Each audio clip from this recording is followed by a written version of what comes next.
আজ আপনাদের সপ্তম ক্লাস। আমরা একদম শুরু থেকে আবার এতদিনে যা দেখলাম এটা একটু রিমাইন্ড করাই।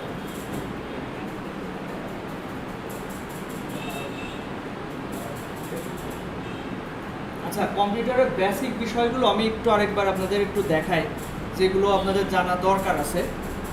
দেখেন, কম্পিউটার অন করার পরে আপনাদের কম্পিউটারে যত সফটওয়্যার আছে ওইগুলো এখান থেকে দেখতে পাবেন। এটা তো সবাই জানেন, এই যে এখান থেকে খুঁজে বের করা যায়। যদি এখানে খুঁজে না পাওয়া যায়, অনেক সফটওয়্যার দেখা যাচ্ছে কোনো একটা ফোল্ডারের ভিতরে থাকে, যেমন মাইক্রোসফটের এইগুলো এর ভিতরে দেখা যাচ্ছে অনেক সফটওয়্যার থাকে।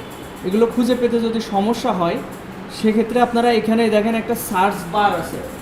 সবাই একটু এদিকে খেয়াল করেন, এখানে একটা সার্চ বার আছে। এটা আমার এখানে আইকন আকারে আছে। এটা যদি আপনি মনে করেন বড় করে রাখতে চান, সেক্ষেত্রে এই যে এখানে এই যে এটা হচ্ছে টাস্ক বার, এই যে নিচে যে স্লটটা আমার এখানে হয়তো একদম সেম কালার, আপনাদের এখানে একটা ডিফারেন্ট কালার দিয়ে এই বারটা বোঝা যায়। তো এটা এই জায়গায় যদি আমি রাইট বাটন ক্লিক করি, এখান থেকে সার্চ লেখা রয়েছে, এখানে দেখেন আইকন লেখা রয়েছে। আইকনের জায়গায় আমি যদি শো বক্স দিই, তাহলে দেখেন একটা বড় সার্চ বার চলে আসছে, তাই না? এই জিনিসটা আপনি যদি মনে করেন ছোটো আকারে আইকন আকারে রাখতে চান, সবাই দিকে একটু মনোযোগী হন। তো সেই ক্ষেত্রে আপনারা রাইট বাটন ক্লিক করে সার্চে যে এখান থেকে চাইলে হাইডও করে রাখতে পারেন, যে আমার দরকার নেই সার্চ বার, তাইলে আপনি হাইড করে রাখতে পারেন। আমাদের এটা আইকনভাবে থাকলে আমার কাছে ভালো মনে হয়। তো এখানে যদি ক্লিক করেন, এখানে আপনি যদি কোনো একটা সফটওয়্যারের কথা লেখেন, তাহলে সেটা এখানে চলে আসবে। যদি আপনার কম্পিউটারে ইনস্টল থাকে, অবশ্যই ইনস্টল থাকতে হবে। যেমন আমি যদি এখন পাওয়ার পয়েন্ট লিখে সার্চ দিই, দেখেন এই যে পাওয়ার পয়েন্ট চলে আসলো। এটাও হচ্ছে মাইক্রোসফটের একটা সফটওয়্যার। তো এভাবে আপনি আপনার সফটওয়্যারগুলো যেটা আপনার কম্পিউটারে ইনস্টল আছে, সেটা এখানে সার্চ বার থেকে খুঁজে বের করতে পারবেন। এমনকি কোনো সেটিংসের প্রয়োজন পড়লেও এখান থেকে খুঁজে বের করতে পারবেন। এরপর দেখেন, এটা হচ্ছে কন্ট্রোল প্যানেল। এই কন্ট্রোল প্যানেলটা আমার এখানে আমি পার্মানেন্টভাবে রেখে দিয়েছি। আপনার যদি মনে হয় যে এখানে এটা না, সবার পিসিতে নাও থাকতে পারে, সেক্ষেত্রে এটা সার্চ করে খুঁজে আনবেন। সেটা কি? Control panel, CON, control. এই দেখেন কন্ট্রোল প্যানেল আসলো। এখান থেকে আপনারা যদি মনে করেন আপনার কম্পিউটারের সফটওয়্যার আনইনস্টল করবেন, এখানে অনেক ধরনের সেটিংস রয়েছে। এর ভিতরে আমি আনইনস্টল এ প্রোগ্রাম, এখানে যদি ক্লিক করে আপনার কম্পিউটারে যে সফটওয়্যারগুলো ইনস্টল আছে এগুলো চাইলে এখান থেকে দেখতে পারবেন। এবং যদি মনে করেন আমার একটা প্রয়োজন নেই, সেক্ষেত্রে এটা ডিলিট করে দিতে পারেন। যেমন আমি এখন যদি মনে করি শেয়ার ইটটা ডিলিট করে দেবো, শেয়ার ইটটা সিলেক্ট করলে এখানে আনইনস্টল নামে একটা অপশন আছে। সবাই এদিকে খেয়াল করছেন? এদিকে খেয়াল করেন। আপনারা শুধু এখানে দেখেন, এখান থেকে রাইট বাটন ক্লিক করে আপনারা চাইলে আনইনস্টল করে দিতে পারেন। তো আমার শেয়ার ইটটা প্রয়োজন পড়ে না, আমি এটা রাইট বাটন ক্লিক করে আনইনস্টল করে দিচ্ছি। ওকে, তো এইভাবে। আর এখানে এই যে অনেকগুলো অপশন রয়েছে, যেগুলো মনে হয় যে আপনার কম্পিউটারের প্রয়োজন নেই, কিন্তু আসলে এগুলো অপারেটিং সিস্টেমের বিভিন্ন ফাংশন বলেন বা সফটওয়্যার বলেন, এগুলো আসলে ডিলিট করা উচিত না। এখানে দেখবেন আসলে যেগুলো আসলে সফটওয়্যার, যেমন হচ্ছে মোজিলা ফায়ারফক্স একটা ব্রাউজার, যদি আপনার এটা প্রয়োজন না পড়ে ডিলিট করে দিতে পারেন। এরকম কিছু সফটওয়্যার ডিলিট করা যাবে। কিন্তু এখানে যে মাইক্রোসফট ভিজুয়াল C++, এই যেগুলো লেখা রয়েছে এগুলো ডিলিট করার দরকার নেই। এগুলো আমাদের অপারেটিং সিস্টেম চালানোর জন্য এগুলো দরকার হয়। আচ্ছা, এরপর আপনার এখানে ধরেন কিছু একটা প্রয়োজন, এটা আমি আগেও দেখাইছি যে যদি কোনো সফটওয়্যার আপনার সবসময় ব্যবহার করার প্রয়োজন পড়ে, সেগুলো চাইলে আপনি এখানে পিন করে রাখতে পারেন। সেটা কিভাবে করা যায়? ধরেন এই ক্রোমটা আমি রাইট বাটন ক্লিক করে এই যে আনপিন ফ্রম টাস্কবার করে ফেললাম, এখানে আর নাই। এটা আমি এখন খুঁজে বের করবো কীভাবে? সার্চ বারে গিয়ে আমি যদি এখন লিখি CHR, এই যে ক্রোম চলে আসলো, এটা আমি ক্লিক করলাম, এটা ওপেন হলো। এরপর কি করা যেতে পারে? এটা রাইট বাটন ক্লিক করে যদি পিন টু টাস্কবার করে দিই, তাহলে এটা যদি আমি কেটেও দিই, তাহলেও এটা পার্মানেন্টভাবে থাকে। এই জিনিসটা হয়তো আপনারা জানেন, তাই না? সবার এটা 2-3 বার করে দেখানো হয়েছে। এরকমভাবে যত সফটওয়্যার আপনার প্রয়োজন এখানে, সেগুলো আপনি এখানে রাখতে পারেন। এর ভিতরে এই যে ফোল্ডার ম্যানেজমেন্ট, এটা এটা এটা কি? এটা কম্পিউটারের হচ্ছে মেমোরি। এর ভিতরে আপনার কম্পিউটারে যত জিবি হচ্ছে স্পেস আছে, স্টোরেজ আছে, সেটা এখান থেকে দেখতে পারবেন। এর ভিতরে যদি আপনি সরাসরি এখানে দিস পিসিতে ক্লিক করেন, তাহলে আপনার কম্পিউটারে যে স্টোরেজগুলো আছে ওইগুলো এখানে আপনি এইভাবে দেখতে পারবেন। এখানে এখানে আরও কিছু অপশন আছে, যেমন 3D object, desktop, document, download, music, picture, videos. এর ভিতরে এই ডাউনলোড, আপনি যদি অনলাইন থেকে কিছু ডাউনলোড করেন, অনলাইন বলতে ব্রাউজার কি আছে, ক্রোম আছে, মোজিলা ফায়ারফক্স আছে, মাইক্রোসফটের এজ আছে, অপেরা মিনি আছে, এগুলো হচ্ছে ব্রাউজার, যেগুলোর মাধ্যমে আমরা ইন্টারনেট অ্যাক্সেস করতে পারি, তাই না? তো এই সব জায়গা থেকে যদি কিছু ডাউনলোড করেন, সেইগুলো আপনারা পাবেন এই ডাউনলোড সেকশন। এটা ডাবল ক্লিক করলে দেখেন আমার অনলাইন থেকে অনেক কিছু ডাউনলোড করা আছে, এগুলো আমি এখান থেকে দেখতে পারছি। তো এরপর দেখেন ডেস্কটপ কি আপনাদের এই ডেস্কটপে যা যা আছে এগুলো আসলে এই যে এখানে যা আছে মানে আমাদের কম্পিউটারের ওয়ালপেপারে যা আছে সেগুলো আপনারা কোথা থেকে দেখতে পারবেন? এই ডেস্কটপ থেকে। এরপর আসছে ডকুমেন্টে ধরেন আপনাদের এই যে স্ক্রিন রেকর্ড করছি যেগুলো, তাই না? এই যে স্ক্রিন রেকর্ড হচ্ছে, এগুলো রেকর্ড হয় এই ডকুমেন্ট নামে যে সেকশন আছে, এখানে ধরেন এগুলো জমা হয়ে থাকে। আচ্ছা, আজকে কয় তারিখ? 7 তারিখ। এই যে আজকে 7 তারিখ, তাহলে এগুলো হচ্ছে 4 তারিখ, এটা 7 মাস, প্রথমে 7 মাস, তারপর তারিখ, তারপর হচ্ছে সাল। তাহলে এইগুলো হচ্ছে আগে, তারপরও আমি 2-3টা রেখে বাদ বাকিগুলো দেখেন ডিলেট করে দেবো। এখান থেকে এই পর্যন্ত আমি সিলেক্ট করলাম কীভাবে দেখেন। প্রথমত সিলেক্ট এভাবে একটা একটা করে সিলেক্ট করা যায়, আর যদি মনে করেন এখান থেকে ক্লিক করে এইভাবে সিলেক্ট করবেন তাহলে কিন্তু সিলেক্ট হবে না, ড্র্যাগ করতে হলে এইভাবে ড্র্যাগ করতে হবে। এখানে সিলেক্ট করার এই বিষয়গুলো আমি আপনাদের একটু ক্লিয়ার করি। আচ্ছা, সবাই একটু এদিকে মনোযোগী হবেন। দেখেন আমি সিলেক্ট কয়ভাবে করতে পারি। এখানে আমি এইভাবে ড্র্যাগ করে সবগুলো সিলেক্ট করতে চাই, কিন্তু আমার এইগুলো বাদ দিয়ে আমি সিলেক্ট করব, তাহলে কি করে করা যায়? এখান থেকে টান দিলেও কিন্তু সিলেক্ট হবে না, এখান থেকে টান দিয়ে সিলেক্ট হচ্ছে, কিন্তু একদম নিরিখ করে ধরতে হবে। এই যে এখান থেকে এরকম সিলেক্ট থাকলে কিন্তু এখানে ড্র্যাগ করা যাবে না। একটু উপরে নিয়ে গিয়ে এই অবস্থাতে যদি আপনি মাউসের লেফট বাটন ক্লিক করে ধরে টান দেন, তাহলে এখান থেকে এতটুকু সিলেক্ট হবে। এটা একটু কঠিন মনে হতে পারে, এক্ষেত্রে এর থেকে সহজ পদ্ধতি কি, ধরেন এখানে একটা ক্লিক করলেন আর বাদ বাকিগুলো আপনি ক্লিক করে সিলেক্ট করতে যাচ্ছেন। কিভাবে করবেন সেটা, শিফট ধরে আপনি যদি এখানে একটা ক্লিক করেন তাহলে কিন্তু এখান থেকে এই পর্যন্ত সিলেক্ট হয়ে যাবে। এরপর আপনি চাইলে এগুলো ডিলিট করে দিতে পারেন, কপি কাট যা ইচ্ছা তাই করতে পারেন। সিলেক্ট করার পরেই তো কপি কাট বা ডিলিট করা যায়, তাই না? তো ডিলিট করার অপশন এই যে এখানে, এটা ডিলিট, অথবা কিবোর্ড থেকে ডিলিট করতে পারেন, অথবা রাইট বাটন ক্লিক করে এই যে এখানে ডিলিট করতে পারেন। তো আমি এগুলো আমার প্রয়োজন নেই, আমি এখান থেকে ডিলিট করে দিচ্ছি। এখানে বলছে যে this 15 item are too big to recycle, মানে যদি সাধারণ কোনো ফাইল আমরা ডিলিট করি সেগুলো রিসাইকেল বিনে জমা হয়, যেখান থেকে আবার ওই ফাইলগুলো ফিরিয়ে আনা সম্ভব হয়। কিন্তু এখানে যে ফাইলগুলো রেকর্ড ভিডিও এক একটা 1 জিবি করে, অনেক বড় বড় ফাইল, তো এগুলো বলছে যে this 15 item are too big to recycle bin, do you want to permanently delete item? এটা রিসাইকেলে জমা হবে না, এটা পার্মানেন্টভাবে ডিলিট হবে। এই জন্য আমি কি পার্মানেন্টভাবে ডিলিট করতে চাচ্ছি, ইয়েস দিলে পার্মানেন্টভাবে ডিলিট হয়ে যাবে। তো আচ্ছা, আমি আপাতত ডিলিট করছি না। ধরেন এইটা আমি ডিলিট করব, এই যে এটা ডিলিট হয়ে গেছে। তারপর এইটা আমি ডিলিট করব, ডিলিট হয়ে গেছে। এখানে কিন্তু পারমিশন চাইনি, কারণ এগুলো ছোট ছোট ফাইল ছিল, ডিলিট করে দিয়েছি। এখন রিসাইকেল বিনের কথা বললাম, ওইটা কোথায় পাবেন দেখেন। এই যে আমি রিসাইকেল বিনটা ডেস্কটপের এই যে উপরে বামে রেখে দিয়েছি। এই রিসাইকেল বিনে আপনার ওই ডিলিটকৃত ফাইলগুলো জমা হয়। এটা এখানে রাইট বাটন ক্লিক করে এমটি রিসাইকেল বিন দিলে এটা পার্মানেন্টভাবে ডিলিট হয়ে যায়, ঠিক আছে? তো আমি তার আগে দেখাচ্ছি এখান থেকে আমি ওই ফাইলগুলো আবার ব্যাক আনতে পারি কীভাবে। এটা দেখেন, এখানে যদি আমি ডাবল ক্লিক করি তাহলে এটা ওপেন হলো। এই দেখেন ওই দুইটা ফাইল, একটু আগে যে দুইটা ফাইল আমি ডিলিট করলাম ওইগুলো কিন্তু এখানে জমা হয়ে আছে। আমি চাইলে এটা এখান থেকে পার্মানেন্ট ডিলিট করতে পারি, অথবা এই যে এখানে রেস্টোর দ্য সিলেক্টেড আইটেম, মানে যে দুইটা সিলেক্ট করলাম এটা চাইলে আমরা রিস্টোর করতে পারি। আবার রিস্টোর অল দিলে যা আছে সব রিস্টোর হয়ে যাবে। তো এটা রিস্টোর মানে ওইটা আবার ডিলিট করা জিনিস আবার ফিরিয়ে আনা। আমার কথা বুঝতে পারছেন সবাই? তো দেখেন রিস্টোর অল সিলেক্টেড আইটেম দিছি, এটা রিস্টোর হয়েছে কোথায়, সেটা হচ্ছে এখানে।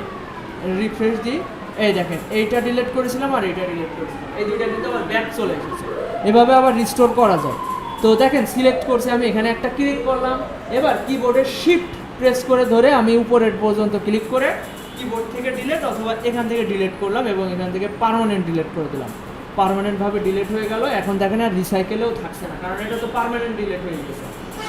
আপনারা কি বুঝতে পারছেন আমার কথা সবাই? কারোর কি এমন হচ্ছে যে আমি কিছুই বুঝতে পারছি না? হ্যাঁ, বুঝতে তো পারছেন তাই না? ডিলিট করার বিষয়টা দেখালাম। আচ্ছা, এরপর ডাউনলোড সেকশনে তো বললাম অনলাইন থেকে যা ডাউনলোড করা হবে সেগুলো এখানে থাকবে। এরপর মিউজিক, এখানে আসলে সেরকম কিছু থাকে না, পিকচার ভিডিওস আপনি চাইলে এখানে সংরক্ষণ করতে পারেন, কিন্তু আমার সাজেশন থাকবে এই সব জায়গায় আপনার পার্মানেন্ট বা আপনার প্রয়োজনীয় ডকুমেন্ট এখানে হচ্ছে স্টোর করবেন না। কারণ এই সব জায়গা হচ্ছে যদি আপনার কম্পিউটার উইন্ডোজ ক্র্যাশ করে, আপনার কম্পিউটারে যদি ব্যাকআপ না থাকে তাহলে কিন্তু এগুলো পার্মানেন্টভাবে ডিলিট হয়ে যাবে, ফাইলগুলো আপনারা কখনো খুঁজে পাবেন না। এই জন্য আপনাদের উচিত হবে আপনারা কোনো একটা স্লট বা এই দেখেন এখানে এই যে এই স্লটগুলো আপনার কম্পিউটারে অন্যান্য যেসব স্লট থাকে, স্লট বলতে স্টোরেজ থাকে, যেমন এখানে আমি দেখাই আমার কম্পিউটারে 400 না 450 জিবি হচ্ছে একটা এসএসডি লাগানো আছে। এসএসডি মানে কম্পিউটারের মেমোরি। দেখেন এখান থেকে যদি আমি এখানে ডিস্কে যাই, এখানে দেখতে পাচ্ছি 447 জিবি আমার। হ্যাঁ নিশ্চয়ই আসেন।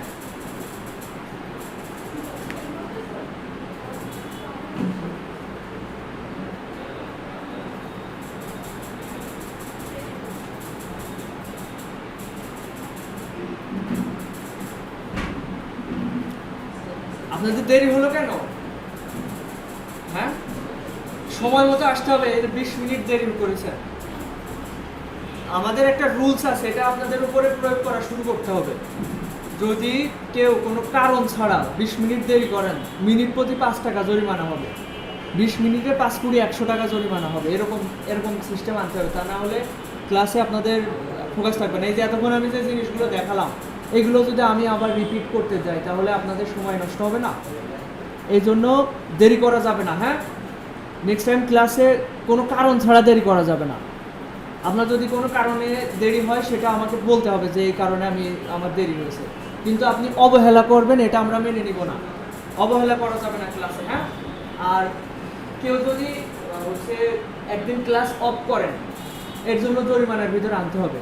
কারণ হচ্ছে আপনি কোনো কারণ ছাড়া, আপনার জরুরি কোনো কাজ থাকলে আমাকে বলতে হবে যে আমি এই কারণে ক্লাসে আসতে পারছি না, কিন্তু আপনি অবহেলা করছেন যে ওই ক্লাস করেছি 2 দিন, আজকে একটু গ্যাপ দিই, এরকম মন মানসিকতা রাখা যাবে না।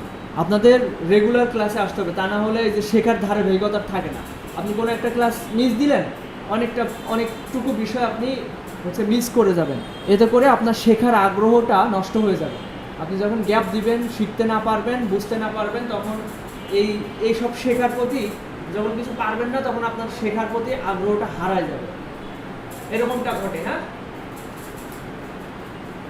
ক্লাসে দেরি করা যাবে না। আমি তাহলে এই জিনিসটা আজকে গ্রুপে আমি বলে দেবো, মেসেঞ্জার গ্রুপে, যে যদি কেউ কারণ ছাড়া ক্লাস অফ দেন, সেক্ষেত্রে তার একটা নির্দিষ্ট একটা জরিমানা। কত টাকা জরিমানা করা যায় একদিন যদি কেউ না আসে? কত? 200। ওকে, তাহলে নেক্সট ক্লাস যদি কেউ কারণ ছাড়া আমাকে আগের দিন বলে দিবেন, তাহলে জরিমানা মৌকুফ, যে আমি এই কারণে আমি ক্লাসে আসতে পারছি না। কিন্তু এই দেখেন একদিন পর একদিন ক্লাস, সপ্তাহে 3 দিন, তারপরেও যদি মিস করেন, এই যে আজকে ছেলেদের ভিতরে কয়জন আসেনি? 2 4 6 7 জন আসেনি ছেলেদের ভিতরে। মেয়েদের ভিতরে আসেনি কতজন? মেয়েরা 3 6 9, মেয়েরা সবাই এসেছে, কিন্তু ছেলেরা 7 জন আসেনি, কোনো কারণ ছাড়া আসেনি। এটা তো মেনে নেওয়া যায় না, তাই না? 1 2 3 4 5 6 জন আসেনি, 6 জন। আচ্ছা, একটু খেয়াল করেন, এই কম্পিউটারে যে ডিস্ক ম্যানেজমেন্ট না, এটা হচ্ছে স্টোরেজের এই বিষয়গুলো আমি আপনাদের জানাচ্ছি, আগেও জানাচ্ছি, কিন্তু ওইগুলো মনে নাও থাকতে পারে, অথবা কোনো বিষয় আমি মিস করে গিয়েছি বা স্কিপ করে গিয়েছি, ওইগুলো এখন আমি আপনাদের আবার রিপিট করে দিচ্ছি। এগুলো আসলে আপনাদের জানা দরকার আছে, এই জন্য জানাচ্ছি। ঠিক আছে ভাই, সবাই একটু মনোযোগী হন, এদিকে খেয়াল করেন। কি নিচু করতে হবে না উঁচু করতে হবে? নিচু করতে হলে বসে যে সাইডে একটা আছে না, ওইটা উঁচুর দিকে টান দেন, উঁচুর দিকে, আর সম্পূর্ণ প্রেশার দেন। একটু জোরে প্রেসার দেন, প্রেসার দেন। আচ্ছা তাহলে আর কিছু হবে না, ওই কতটুকুই রাখেন। আচ্ছা সবাই একটু এদিকে খেয়াল করেন।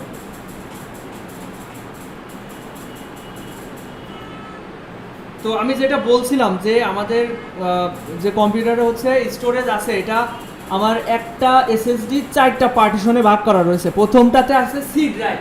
সি ড্রাইভ কি? এটা হচ্ছে উইন্ডোজের অপারেটিং সিস্টেম, মানে এর ভিতরে আমাদের প্রয়োজনীয় ফাইল রাখবো না, কারণ আমরা কম্পিউটারে উইন্ডোজ চালাই, এটা হচ্ছে ক্র্যাক ভার্সন, মানে প্রিমিয়াম জিনিস, টাকার জিনিস আমরা ফ্রিতে ব্যবহার করছি। হ্যাঁ,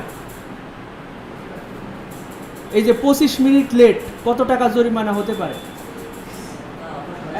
125 টাকা, তাই তো? 125 টাকা জরিমানা হয়ে যাচ্ছে। আমি এটা নেক্সট ক্লাস থেকে কার্যকর করব। আমি গ্রুপে এটা ওয়ার্নিং দিয়ে রাখবো যে দেরি করা যাবে না। ভাই দেরি হলো কেন বলেন তো? দেরি হলো কেন? ও, বাসা কোথায় আপনার? নিমতলা। এখান থেকে গাড়ি পাচ্ছেন না, আর এখানে অনেক দূর থেকে মানুষ আসছে। ঠিক আছে,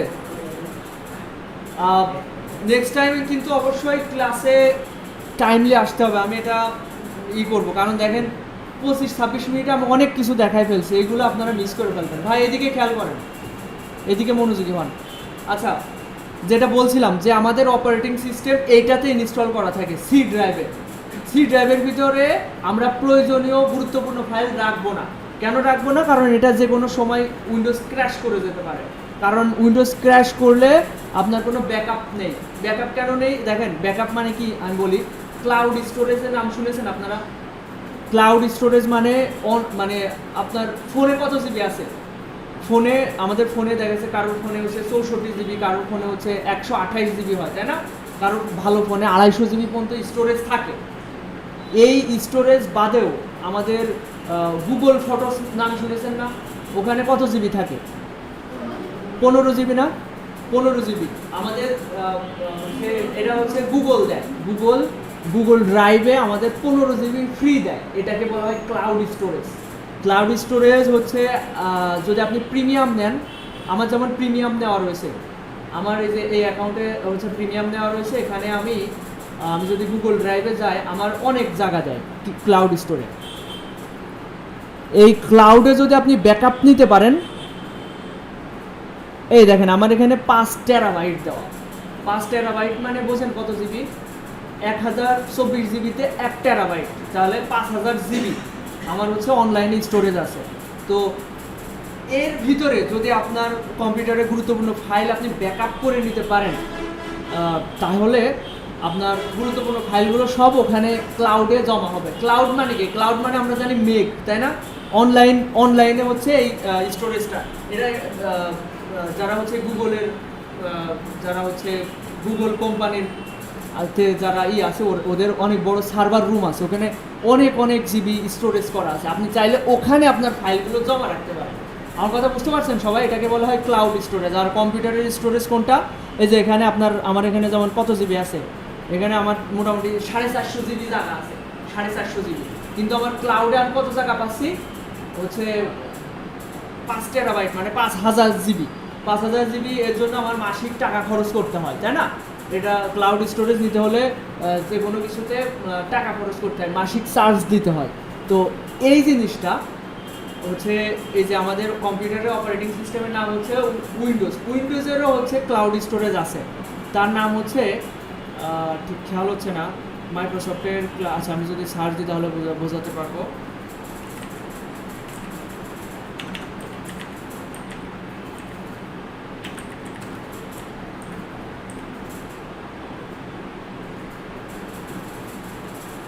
ওয়ান ড্রাইভ বলে মাইক্রোসফটের হচ্ছে যে হচ্ছে এটা ডিফল্টভাবে সব কম্পিউটারে থাকে, কিন্তু আমার ওটা প্রয়োজন পড়ে না বলে আমি এটা আনইনস্টল করে দিছি। তো যেটা বলছিলাম, ওখানে চাইলে আপনাদের কম্পিউটারে যত ফাইল আছে, 100 জিবি হোক, 200 জিবি হোক, ওইগুলো সব আপনি ক্লাউডে স্টোর করতে পারবেন। যেমনটা আমাদের ফোনে হচ্ছে গুগল ফটোসে স্টোর করা যায়, তাই না? জিমেইল লগ ইন করলে আপনি যে কোনো ফোন থেকে আপনার ওই ফটোসের অ্যাক্সেস পেয়ে যাবেন। এইভাবে আপনার যে কোনো ফাইলের ব্যাকআপ পেয়ে যাবেন এই ওয়ান ড্রাইভের মানে কম্পিউটার। কিন্তু এটা কিন্তু অনেক সময় দেখা যাচ্ছে একটা নির্দিষ্ট পরিমাণ দেয় এবং আনলিমিটেড নিতে গেলে কিংবা এটার অরিজিনালটা নিতে গেলে মাসিক খরচ করতে হয়, মাসে মাসে খরচ করতে হয়, যেটা আমাদের দ্বারা সম্ভব না। এই জন্য আপনারা যেটা করবেন বেসিক্যালি আপনারা যে কাজগুলো করবেন এর জন্য বেশি জায়গা প্রয়োজন পড়ে না। আপনি যদি একজন ভিডিও এডিটর না হন বা ভিডিও এডিটর হলে তাদের অনেক জায়গার প্রয়োজন হয়, কিন্তু এমনি সাধারণভাবে আপনারা হয়তো 10 জিবি 20 জিবি সর্বোচ্চ 50 জিবিকে 100 জিবি ভরাতে পারবেন। এই 100 জিবির জন্য আপনার ক্লাউড স্টোরেজের প্রয়োজন নেই, সেটা আপনি আপনার এই এসএসডিতেই রাখতে পারেন। কিন্তু এই এসএসডিতেও প্রবলেম আছে। এসএসডিতে কি প্রবলেম, আপনার এসএসডি নষ্ট হয়ে যেতে পারে, তখন কিন্তু আপনার গুরুত্বপূর্ণ সব ফাইল নষ্ট হয়ে গেল। তাই ক্লাউড স্টোরেজ অবশ্যই ব্যাকআপ নেওয়াটা ভালো, কিন্তু এটা অনেক সময় পেইড হয়ে যায়। ফ্রিতেও ব্যবস্থা আছে, এগুলো নিয়ে আপনারা ঘাটাঘাটি করলেন যখন আপনারা নিজেদের কম্পিউটার কিনবেন। জাস্ট আপনাদের এগুলো সম্পর্কে আমি অবগত করছি, ঠিক আছে, আপনাদের জানাচ্ছি যে সব স্টোরেজের বিষয়গুলো। তো আমি যেটা বলছিলাম, সি ড্রাইভে আপনাদের গুরুত্বপূর্ণ ফাইল রাখবেন না। সি ড্রাইভ বলতে এই যে এই ডেস্কটপে কিছু রাখবেন না, অবশ্যই রাখবেন সাময়িক সময়ের জন্য, কিন্তু পার্মানেন্ট গুরুত্বপূর্ণ ফাইলগুলো আপনারা স্টোরেজে এই সব স্লটে আপনারা এগুলো সংরক্ষণ করবেন। যেমন আমি এই সব স্লটে দেখেন অনেক গুরুত্বপূর্ণ ফাইলগুলো আমি এখানে সংরক্ষণ করে রেখেছি। আমার কথা কি সবাই বুঝতে পারছেন? এই কথাগুলো আমি যা বলছি না মাথার উপর দিয়ে চলে যাচ্ছে। এই কথাগুলো তো আসলে আপনারা সচরাচর শোনেন না, যার কারণে এগুলো না বোঝাটাই স্বাভাবিক, তাই না? তারপরেও যতটুকু পারেন একটু বোঝার চেষ্টা করেন। তো এটা এখানে আমার সফটওয়্যারগুলো এর ভিতরে আমি সংরক্ষণ করে রেখেছি। আচ্ছা, এই কথাগুলো মনে হয় আমি আপনাদের সাথে আগেও বলেছি, তাই না? তারপরেও মনে রাখার জন্য আমি আরেকবার আজকে রিমাইন্ড করাচ্ছি। আচ্ছা, এরপর কোথায় ছিলাম? এরপর আমাদের কম্পিউটারে বিভিন্ন গুরুত্বপূর্ণ সফটওয়্যার থাকে, যেমন এই যে আপনারা হোয়াটসঅ্যাপ চালান, তাই না? এই হোয়াটসঅ্যাপে আপনি যদি এখানে আমি গেলাম, এখানে আচ্ছা এখানে অন্য মানুষের পার্সোনাল ইনফরমেশন চলে আসছে। তো এখানে হোয়াটসঅ্যাপ যদি আপনি ইনস্টল করতে চান তাহলে কি করবেন দেখেন, আপনারা এই গুগলে এসে মানে কোনো সফটওয়্যার ডাউনলোড করার প্রক্রিয়াটা আমি আপনাদের একটু জানানোর চেষ্টা করছি। ধরেন এখানে আপনি হোয়াটসঅ্যাপ লিখলেন, হোয়াটসঅ্যাপ অ্যাপ ফর পিসি এটা লিখে সার্চ দেবেন। এইসব যে সাইট আসবে এগুলো প্রথম দিকগুলোই ক্লিক করার চেষ্টা করবেন। এখানে ক্লিক করলে আপনারা চাইলে এটা এখানে লগ ইন করে চালাতে পারেন এই ব্রাউজারে। আমি সাধারণত ফেসবুক, ইউটিউব এগুলো কিন্তু ব্রাউজার থেকেই চালাই। এগুলো যে অ্যাপস লাভিয়ে আলাদাভাবে চালাবো এটা করি না। এটা আমি এই ক্রোম ব্রাউজারের ভিতরেই দেখেন ফেসবুক বলেন, ইউটিউব বলেন, সব কিছু এখান থেকেই চালাই। চাইলে এগুলোর অ্যাপস নামিয়ে চালানো যায়, যেমন আমি হোয়াটসঅ্যাপের অ্যাপটা আমি নামিয়ে চালাই, মানে ডাউনলোড করে চালাই এখান থেকে। চাইলে যে এটা ম্যাক যারা অ্যাপেল ইউজার তাদের জন্য এটা, আর এটা উইন্ডোজ, মানে আমরা উইন্ডোজ চালাই, উইন্ডোজ অপারেটিং সিস্টেম, এটা ডাউনলোড হবে। আবার চাইলে এখানে আপনি ব্রাউজার থেকেও হোয়াটসঅ্যাপ চালাতে পারবেন। আচ্ছা, এরপর আমি এই যে ফেসবুকগুলো আমি এখান থেকে যদি আপনি সার্চ দেন, ফেসবুক লিখে সার্চ দিলেন, এরপর এখানে যে আপনার লগ ইন ইনফরমেশন দিয়ে আপনি এখানে এগুলো লগ ইন করে চালাতে পারবেন।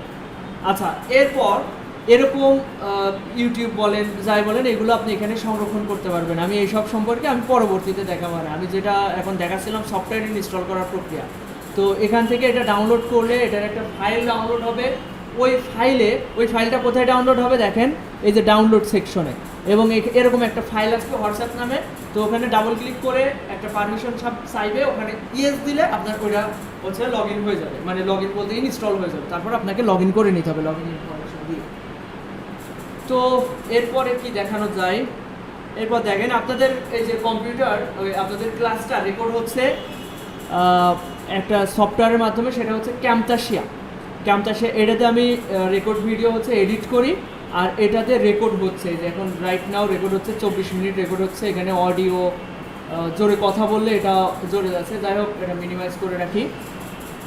এরকমভাবে আমরা যদি চাই আমাদের এক পিসি থেকে আরেক পিসিতে ফাইল ট্রান্সফার করব, তাহলে যে লোকাল সেন্ট একটা ভালো একটা সফটওয়্যার, এর মাধ্যমে যদি আমি আমার কম্পিউটার থেকে আমি ধরেন এখানে রিসিভ দিলে রিসিভ হবে, আর সেন্টে ক্লিক করে আমি আমার কম্পিউটার থেকে কোনো কিছু সিলেক্ট করে ওপেন করে আমি অন্য কম্পিউটারে পাঠাতে পারবো।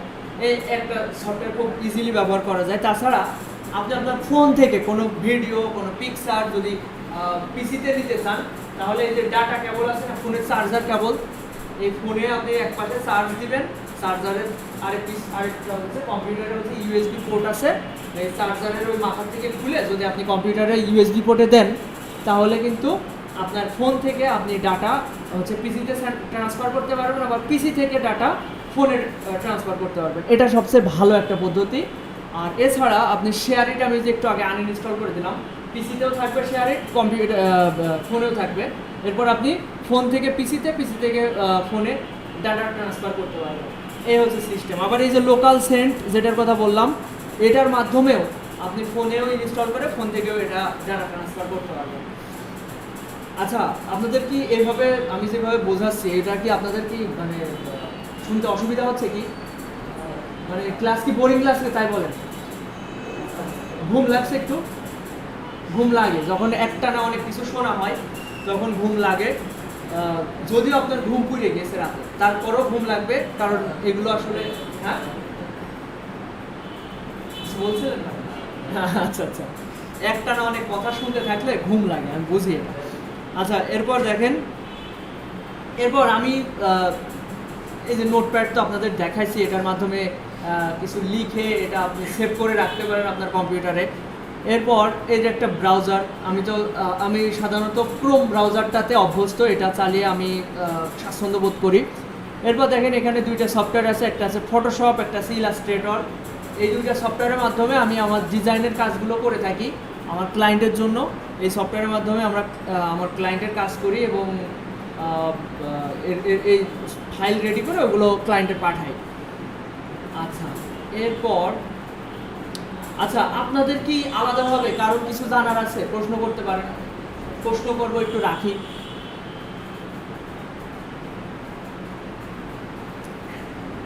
কারোর কি কোনো বিষয়ের উপর জানার আছে?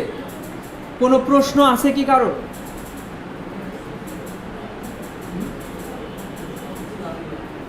প্রশ্ন বলতে থাকতে পারেনি না? ওকে, তাহলে আমরা পরবর্তী ধাপে এগোতে থাকি।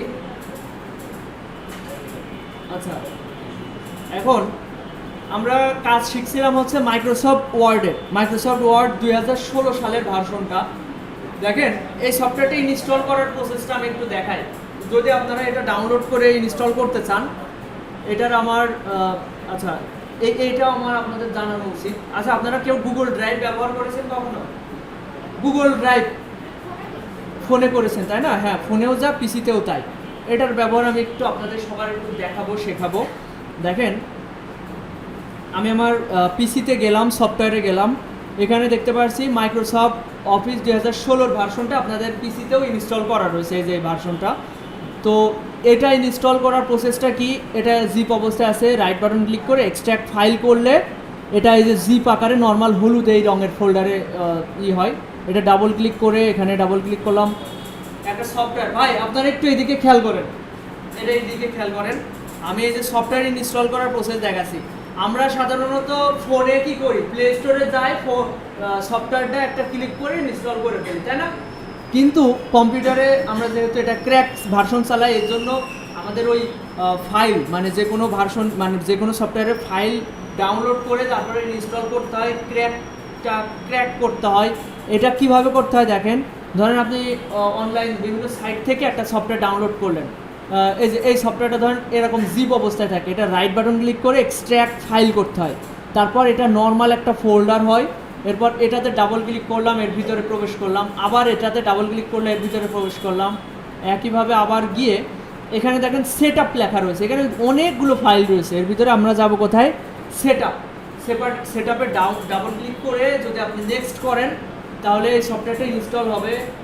এটা অনেক ভারী একটা সফটওয়্যার, এটা ইনস্টল হতে মোটামুটি 10-15 মিনিট লেগে যেতে পারে, আধা ঘন্টাও লেগে যেতে পারে। এটা ইনস্টল হওয়ার পরে এই যে দেখছেন এখানে একটা অ্যাক্টিভেটর লেখা রয়েছে, অ্যাক্টিভেটরটা রাইট বাটন ক্লিক করে এক্সট্র্যাক্ট করে তারপর এরকম একটা নর্মাল ফোল্ডার হবে। এইটা করার আগে আমাদেরকে আগে কম্পিউটারের ভাইরাস অ্যান্ড থ্রেড প্রোটেকশনটা অফ করে নিতে হয়। ভাইরাস অ্যান্ড থ্রেড প্রোটেকশনটা কি? ভাইরাস অ্যান্ড থ্রেড প্রোটেকশনটা হচ্ছে যে ম্যানেজ সেটিংসে গিয়ে এই সাইডটা অপশন অফ করে নিতে হয়। এটা হচ্ছে কম্পিউটারের হচ্ছে মানে ভাইরাস ডিটেক্ট করে ডিলিট করে দেয়। যেহেতু এটা ক্র্যাক একটা ভার্সন, এই কারণে এটা ইনস্টল করার সময় আমাদের এগুলো কিন্তু এক ধরনের ভাইরাস বা ম্যালওয়্যার বলে। এটা যদি ডিটেক্ট করে ফেলে কম্পিউটার, তাহলে হচ্ছে ডিলিট করে দিবে, ঠিক আছে। তাই তাই এই প্রোটেকশনটা আগে অফ করে দিতে হবে। এই যে virus and threat protection settings, এটাতে এসে এই যে একটা অপশন অফ করে দিতে হবে। এটা অফ করার পরে তারপর এটা এক্সট্র্যাক্ট করতে হবে। যদি ওইটা অফ না করে আপনি এক্সট্র্যাক্ট করেন, তাহলে এর যে ফাইলটা, এর ভিতরে যে ফাইলটা আছে, এটা যেহেতু একটা ভাইরাস ফাইল বা ম্যালওয়্যার, এটা ডিটেক্ট করলে কম্পিউটার ডিলিট করে দেবে, কারণ ওইটা কম্পিউটারের জন্য অনেক সময় ক্ষতিকর হয়। তো এই জিনিসের কারণে এটা আগে অফ করে তারপরে এই অ্যাক্টিভেটরে ভিতরে গিয়ে একটা সফটওয়্যার থাকবে, ওটা ডাবল ক্লিক করে নেক্সট করলে আপনার সফটওয়্যার হচ্ছে মানে এটা তো একটা পেইড সফটওয়্যার। এই যে মাইক্রোসফটের এই সফটওয়্যারটা পেইড সফটওয়্যার, এটা মাসে মাসে টাকা দিতে হয়। তো আমাদের তো এরকম অ্যাফোর্ডেবিলিটি নেই, আমাদের বাংলাদেশের মতো জায়গার মানুষজন দেখা যাচ্ছে অনেক নামি দামি প্রতিষ্ঠানও ক্র্যাক চালায়, ওরা টাকা দিয়ে চালায় না। কারণ হচ্ছে টাকা দিয়ে চালাতে গেলে মাসে দেখা যাচ্ছে $30 $40 দিতে হবে, মানে 3-4 হাজার টাকা মাসে এই অ্যাপসের খরচ দিতে হবে। এটা না করে আমরা কি করি, এটা ক্র্যাক ভার্সন চালিয়ে ফ্রি চালায়। আমি এসব সম্পর্কে বলছি কারণ আপনাদের এইসব সফটওয়্যার বেসিক বিষয়গুলো জানা দরকার আছে, তাই না? এগুলো সম্পর্কে জানতে হবে, তা না হলে শুধুমাত্র সফটওয়্যারের কাজ শিখলে হবে না, কম্পিউটার সম্পর্কে এর আনুষঙ্গিক বিষয়াদি সম্পর্কেও জানতে হবে। আচ্ছা, তারপর এটা ইনস্টল হওয়ার পরে আবার এগুলো অন করে দিতে হবে। আমি এটা কেটে দিচ্ছি। আচ্ছা, এটা আমি কেটে দিচ্ছি। এসব সম্পর্কে যদি আপনার আরও বিস্তারিত জানতে হয় মন চাই, এটা সম্পর্কে আমি সামনে আবার দেখাই দেবো না। আচ্ছা, তারপর দেখেন আমি এটার ভিতরে ঢুকলাম। এটা কোথায় আছে? আমি ওয়ার্ডে, তাই না? মাইক্রোসফটের ওয়ার্ড যে সফটওয়্যারটা আছে, এই সফটওয়্যারে আছি। এই সফটওয়্যারে ঢোকার পরই ফার্স্ট ইমপ্রেশন এটা, ইন্টারফেস এটা। এখানে দেখেন রিসেন্ট, ওয়ার্ড রিসেন্ট। এখানে দেখেন, এখানে আমাদের রিসেন্টলি যেই কাজগুলো করেছি ওইগুলো এখানে দেখতে পাচ্ছি। এখানে ক্লিক করলে ওইগুলো ওপেন হবে। আচ্ছা, এই ফাইলগুলো আমি দুর্ভাগ্যবশত ডিলিট করে দিয়েছি, এই জন্য ওইগুলো আসছে না। ডিলিট করে দিয়েছি, এই যে ডেস্কটপে ছিল রিসেন্টে, সেগুলো আমি ডিলিট করে দিয়েছি, এগুলো এই জন্য ওপেন হচ্ছে না। আচ্ছা, এখানে দেখেন এখানে অনেকগুলো হচ্ছে কি বলে, এগুলোকে টেমপ্লেট বলে, টেমপ্লেট আছে। এই টেমপ্লেট ব্যবহার করেও আপনি কাজ করতে পারবেন। আচ্ছা, আমি একটা ব্ল্যাঙ্ক ডকুমেন্ট নিচ্ছি, মানে সাদা পৃষ্ঠা নিচ্ছি।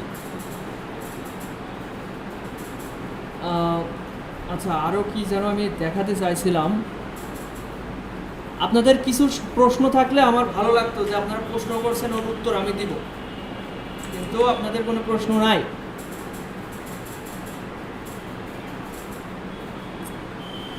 ওকে, তারপর আমরা এখন আসি যে সফটওয়্যারের কাজ দেখছিলাম, ওয়ার্ড, মাইক্রোসফট ওয়ার্ড। এই ওয়ার্ডের আমরা এখানে এটাকে মেনু বার বা অন্য একটা নামে পরিচিত। এটা হচ্ছে রিবন। এখানে রিবনের ভিতরে অনেকগুলো গ্রুপ রয়েছে, যেমন এটা একটা, এটা একটা। এর ভিতরে ক্লিপবোর্ডের কাজ আমরা গত ক্লাসেও ভালোভাবে দেখেছি, ফন্টের কাজ দেখলাম, প্যারাগ্রাফ দেখলাম। এখন আজকে আমরা এটা দেখবো, এটার কাজ একদম সহজ, এটা দেখবো। তারপরে ফাইন্ড, রিপ্লেস, সিলেক্ট, এডিটিং, এগুলো আমরা একটু দেখবো। হ্যাঁ, তারপর আমরা নেক্সটে যাব। তো সবার প্রথমে সবাই সমান চিহ্ন দিবেন, দিয়ে RAND র্যান্ড দিয়ে ফার্স্ট ব্র্যাকেট প্রথমটা আর শেষেরটা দিয়ে কিবোর্ড। এবার একটু খেয়াল করেন, এখানে আমরা এই পর্যন্ত দেখেছি। এটা কি আরেকবার রিভাইজ করা উচিত নাকি আমাদের নেক্সটে যাওয়া উচিত? বলেন তো সবাই। আরেকবার রিভাইজ করা উচিত হবে, তাই না? দেখেন, আমরা একদম প্রথম থেকে আসি। ধরেন এই ভিডিও লেখাটা আমি সিলেক্ট করলাম কিভাবে? মাউসের কার্সর এখান থেকে এইভাবে ড্র্যাগ করে, অথবা আপনি এখানে ডাবল ক্লিক করলে এটা সিলেক্ট হবে। দেখেন 3টা ক্লিক করলে কি হয়? 1 2 3, 3টা ক্লিক করলে এই প্যারাগ্রাফটা সিলেক্ট হবে। ঠিক আছে, দেখেন 1 2 3 করলে এই পুরো প্যারাটা সিলেক্ট হয়ে গেল। তো দুইটা ক্লিক করে ভিডিওটা সিলেক্ট করলাম। করার পরে প্রথমে দেখেন কপি মানে তো কপি, আর কাট মানে এইটা ডিলিট হয়ে যাবে। ডিলিট হয়ে আপনি আবার এখানে পেস্ট করতে পারেন অথবা অন্য জায়গায় পেস্ট করতে পারেন, এটা তো সবাই জানেন। তো এটা আমি ধরেন কপি করলাম, এই যে কপিতে ক্লিক করলাম, করে আমি এই জায়গায় এসে পেস্ট করবো, এই যে এই জায়গা। তাহলে কি করবে, এই যে এখানে একটা পেস্ট নামে অপশন আছে, এখানে ক্লিক করেন তাহলে পেস্ট হয়ে যাবে। ক্লিক করতে থাকছে, এখানে দেখেন পেস্ট হতে থাকছে। এটা সিলেক্ট করে ডিলিট করে দিলাম। তাহলে আমরা এখানে দেখলাম কপি পেস্ট। এরপর আসছে ফরম্যাট পেইন্টার। ফরম্যাট পেইন্টার কি দেখেন, আপনি ভিডিও লেখাটাকে সিলেক্ট করে এটাকে লাল করলেন এবং এটার ফন্টও চেঞ্জ করলেন, কিংবা একটু অন্য একটা ফন্ট দিলেন। ভিডিও লেখাটা আমি এবার কপি করলাম, করে ফরম্যাট পেইন্টারে যদি একটা ক্লিক করেন তাহলে ধরেন আপনি পাওয়ারফুল লেখাটার উপরে একটা ক্লিক করলেন, তাহলে পাওয়ারফুল হয়ে যাবে। কিন্তু এই সব জায়গায় কিন্তু আর কাজ হবে না। এর জন্য আপনাকে কি করতে হবে, এখানে ডাবল ক্লিক করতে হবে। তাইলে আপনি যত জায়গায় ক্লিক করবেন তত জায়গায় এটা ওই ফরম্যাটগুলো হয়ে যাবে। তো আমি এটা সিলেক্ট করে ডাবল ক্লিক করছি ফরম্যাট পেইন্টের উপরে। এবার আমি যেখানে যেখানে ক্লিক করব সেখানে হচ্ছে কালার চেঞ্জ হবে, ফন্ট চেঞ্জ হয়ে যাবে। এটা ফরম্যাট পেইন্টার। তাহলে আপনারা এইটুকুর কাজ ভালোভাবে জেনে গেলেন, তাই না? আমার মনে হয় আপনাদেরও এটা করা উচিত। এখানে আমি যা যা দেখালাম কপি পেস্ট তো করবেনই, সাথে এই ফরম্যাটটাও করে দেখান সবাই। আমরা এক এক করে আবার একটু ব্যাকে যাই। আবার দেখেন এই ফরম্যাট পেইন্টার আরেকবার ক্লিক করলে ওই সিস্টেমটা সরে যায়। এই যে হ্যাঁ, আচ্ছা দেখেন, আমি একটু হচ্ছে কন্ট্রোল এ দিলাম। কন্ট্রোল এ দিলে কি হবে, অল সিলেক্ট হবে। এরপর আমি যে পরিবর্তনগুলো এই যে ফরম্যাটিং করেছি, এটা এই যে এখানে ক্লিক করলে ক্লিয়ার অল ফরম্যাটিং, আমি আবার নর্মাল করে ফেললাম। হ্যাঁ, এবার দেখেন ভিডিও লেখাটাকে আমি সিলেক্ট করলাম, করে এখান থেকে আমি চাইলে ফন্ট চেঞ্জ করতে পারি। একটা ফন্ট আমি চেঞ্জ করলাম, করার পরে এখান থেকে কালার চেঞ্জ করতে পারি, এই যে এখান থেকে, ঠিক আছে? এই যে এখান থেকে কালারটা চেঞ্জ করেন, করে এটা সিলেক্ট থাকতে হবে। সিলেক্ট থাকা অবস্থায় ফরম্যাট পেইন্টারে ডাবল ক্লিক করতে হবে। করলে এবার আপনি যেখানে যেখানে ক্লিক করবেন সেখানে এটা হতে থাকবে। বুঝেছেন না সবাই?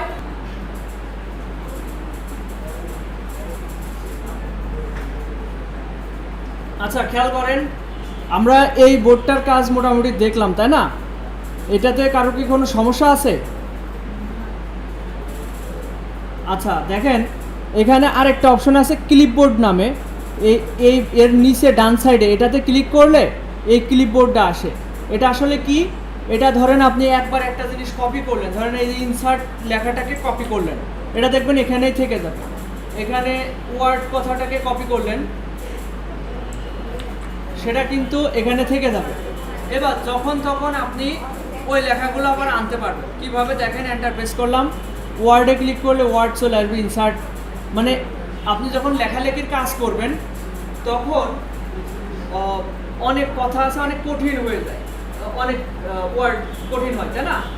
ওইগুলো যদি এখানে আপনি কপি করে রেখে দেন, একবার বারবার লেখার প্রয়োজন হবে না, এখানে ক্লিক করলে এটা চলে আসবে। এই হচ্ছে এই ক্লিপবোর্ডের কাজ। তো এইটা কি সবার হয়েছে? এটা প্র্যাকটিস হয়েছে? দেখেন, কোনোরকম জেনে আর করলাম না এরকম করলে হবে না, আপনার মনে থাকবে না।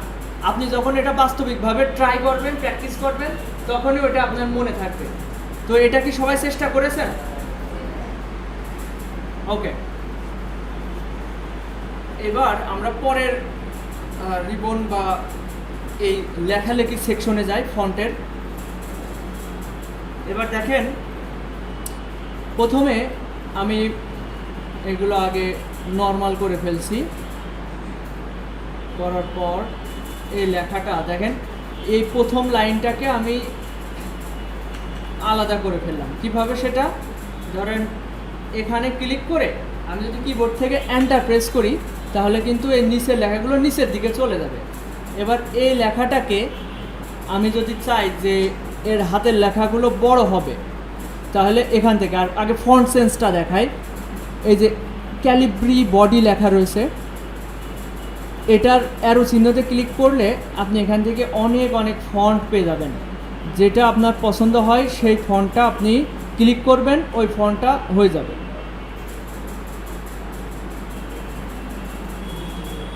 ধরেন আমি এই ফন্টটা সিলেক্ট করলাম, করার পরে এখান থেকে আমি চাইলে হাতে লেখাগুলো বড় করতে পারি। এরপর এটা এই আরও চিহ্নতে ক্লিক করলে একটু একটু করে বড় হবে। আচ্ছা, আমি এই টুর মাঝখানে ছিলাম, তাই আমাকে পুরোটা সিলেক্ট করে তারপরে বড় করতে হবে। আর এটা আগেই বড় করা ছিল, এটাকে ছোট করে নর্মাল করি। এবার ঠিক আছে। এই অ্যারো চিহ্নতে ক্লিক করতে থাকলে বড় হবে, এই অ্যারো চিহ্নতে ক্লিক করতে থাকলে ছোট হবে। আর এখানে আপনি নির্দিষ্ট একটা সাইজ লিখে দিতে পারেন। ধরেন আমি 100 লিখে দিয়ে এন্টার প্রেস করলাম, 100 হয়ে গেল। এরপর এখান থেকে আপনি এই লেখাগুলোকে আচ্ছা, এই সব ফন্টের কিন্তু বড় হাতের ছোট হাতের অক্ষর থাকে না। যেমন এই ফন্টের কিন্তু সবই বড় হাতের অক্ষর, এটা ছোট হাতের অক্ষর নেই। এটা নিচ্ছি, এটার বড় হাতে ছোট হাতে সব আছে, এটাতে বোঝানো যাবে। এখানে ক্লিক করে সেন্টেন্স কেস থাকলে কি হবে, প্রথম হাতে লেখা বড়, বাদ বাকি সব ছোট হাতের অক্ষর। তারপরে কি আছে লোয়ার কেস, এখানে সবগুলোই ছোট হাতের অক্ষর। তারপরে কি আছে আপার কেস, এখানে সবগুলোই বড় হাতের অক্ষর। এটা ক্যাপিটাল কেস, প্রত্যেক ওয়ার্ডের সামনে একটা বড় হাতের অক্ষর। আর এটা প্রথমটা ছোট হাতে, বাকিগুলো বড় হাতের। এই যে এই প্রত্যেক ওয়ার্ডে প্রথমটা ছোট হাতে, বাকিগুলো এরকমটা মনে হয় না আর কোথাও ব্যবহার হয়। সেন্টেন্স কেজি রাখলাম। আচ্ছা, আর এইটা হচ্ছে, এটা সিলেক্ট করে যদি আপনি এটাতে ক্লিক করেন, অল ফরম্যাটিং নর্মাল হয়ে যাবে। প্রথমে লেখার সময় যেরকম ছিল ঠিক সেরকম হয়ে যাবে। তাহলে আপনারা এইগুলো একটু আমাকে করে দেখান, এই উপরের সেকশনটা করে দেখান সবাই। আচ্ছা, এটা কি সবার হয়েছে পুরোটা? আচ্ছা, এবার দেখেন, এই যে এটা সিলেক্ট করে আমি যদি এই বিতে ক্লিক করি তাহলে এটা বোল্ড হয়ে যাবে, মানে মোটা হয়ে যাবে। এরপর এটা ইটালিক, এরপর এটা আন্ডারলাইন। এই আন্ডারলাইন অনেক ধরনের আছে, এটা কোথায় পাবেন? এই অ্যারো চিহ্নতে ক্লিক করলে এখান থেকে বিভিন্ন স্টাইলের আন্ডারলাইন পেয়ে যাবেন। যদি আপনার প্রয়োজন পড়ে তাহলে এটা নেবেন। দেখেন, একটা জিনিস আমি দিয়ে ফেলেছি, এটা আমি মুছবো কীভাবে? এর উপর আরেকবার ক্লিক করলে এটা মুছে যাবে, ঠিক আছে? ধরেন এটা আপনি বোল্ড করে ফেলেছেন, কিন্তু আপনি চান না বোল্ড করতে, আগের মতোই থাকতে, তাহলে এটা সিলেক্ট করে এখানে আরেকবার ক্লিক করবেন, তাহলে এটা নর্মাল হয়ে যাবে। এরপর দেখেন, এইগুলো তেমন একটা প্রয়োজন পড়ে না। এরপর দেখেন, এই যে মাঝখান দিয়ে দাগ, তারপরে এসে এক্সের নিচে 2, এক্সের উপরে 2, এগুলো সূত্রের প্রয়োজন পড়ে, এগুলো তেমন একটা প্রয়োজন হয় না। এরপর দেখেন, এই এতে ক্লিক করলে আপনি বিভিন্ন স্টাইলে ফন্টগুলো নিতে পারবেন, এবং এখান থেকে অনেক স্টাইল আছে, এগুলো আপনারা ব্যবহার করতে পারবেন।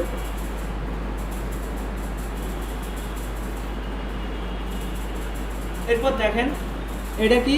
এটা হচ্ছে ব্যাকগ্রাউন্ড কালার, এই যে লেখার পিছনের কালার। আবার এটা সিলেক্ট করে আবার এর উপর ক্লিক করলে ওই জিনিসটা থাকবে। এরপর এটা হচ্ছে লেখার কালার, এগুলো হচ্ছে লেখার কালার। এই যে এই ডান সাইডের এটা, এখানে অ্যারো চিহ্নতে ক্লিক করে আপনি অনেক ধরনের স্টাইল নিতে পারবেন, এমনকি আপনি গ্রেডিয়েন্ট কালারও নিতে পারবেন। গ্রেডিয়েন্ট সম্পর্কে আমি যদি একটু আপনাদের দেখাই, এটা হয়তো আমি গত ক্লাসে মিস করে গিয়েছি। এই ফন্টটা আমি একটু মোটা টাইপের ফন্ট নিচ্ছি, তাহলে এটা বুঝতে সুবিধা হবে। এটা নিচ্ছি, আর বেশি লেখা নিচ্ছি না, আমি জাস্ট এই লেখাটুকু রাখছি, আর এই এন্টার প্রেস করে করে একটু ফাঁকা করে নিলাম। আর এই লেখাটাকে একটু সাইজটা একটু বড় করে, একটু খেয়াল করেন সবাই। এবার আমরা একটু কালারটা একটু ভালো করে দেখি। এখান থেকে তো আপনারা এইভাবে কালার চেঞ্জ করতে পারছেনই, পাশাপাশি আপনি যদি মনে করেন এর একটা গ্রেডিয়েন্ট কালার দেবেন। গ্রেডিয়েন্ট কালার কি? 2-3টা কালারের মিশ্রণ। সেটা, এটা তো সলিড কালার, তাই না? একটা কালার রয়েছে, কিন্তু এর ভিতরেই সলিড গ্রেডিয়েন্ট হবে। সেটা কীভাবে? এটা অ্যারো চিহ্নতে ক্লিক করে এখানে গ্রেডিয়েন্টে যেতে পারেন। এখানে এই কালারেরই কিছু গ্রেডিয়েন্ট এখানে শো হয়ে আসছে, যেমন এটা এই পাশ থেকে ডার্ক, এই পাশ থেকে লাইট করা, এরকম সিস্টেমের একটা কালার। আর যদি মনে করেন এগুলো আপনার পছন্দ না, তাহলে আপনি চলে যাবেন গ্রেডিয়েন্ট নামে এই সেকশনে, যে এখান থেকে মোর গ্রেডিয়েন্টে আসার পরে আপনি এখান থেকে সিলেক্ট করে করে দিতে পারবেন গ্রেডিয়েন্টগুলো। এই যে এখানে ক্লিক করে, ধরেন এটা ক্লিক আছে, এখানে এবার অ্যারো চিহ্নতে যে আপনি এখান থেকে হচ্ছে ব্লু কালার দিলেন। এরপর এটা সিলেক্ট করে এখান থেকে আপনি গ্রিন কালার দিলেন, দেখেন এখানে মাঝখানে গ্রিন হয়ে গেল। আবার এখানে ক্লিক করে এটা আপনি ইয়েলো কালার দিলেন। এই জিনিসটা সবাই একটু চেষ্টা করেন তো। উপরের লাইনটা সবাই পারলেন, এবার নিচের লাইনটা পুরোটা ট্রাই করেন সবাই।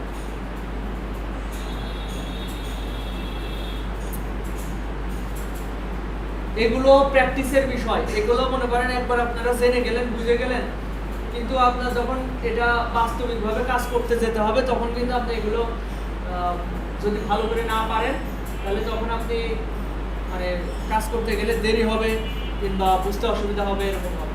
তাই এখন আপনাদের সময় প্র্যাকটিস করা। আচ্ছা, সবাই তো এটা পেরেছেন তাই না? একটু খেয়াল করেন, আমি যেভাবে করি ঠিক আপনাদেরও সেভাবে করতে হবে।